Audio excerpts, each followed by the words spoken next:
विनंती आहे, टेम्पोच्या बाजूने आपले दर्शन रांग लावायची आहे।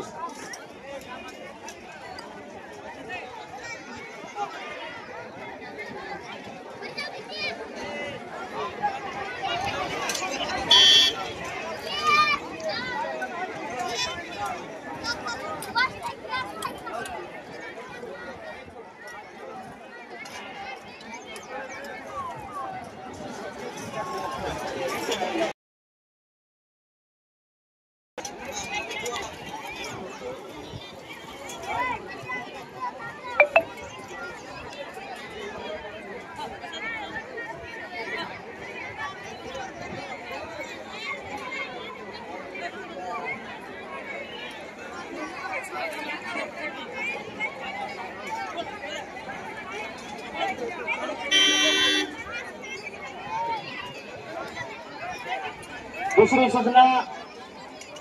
गावातील सर्व सदभक्तांना विनंती आहे, मामाच्या दरबारात ज्यांनी वर्गणी द्यायची शिल्लक राहिली असेल अशा सर्व सदभक्तांना विनंती आहे,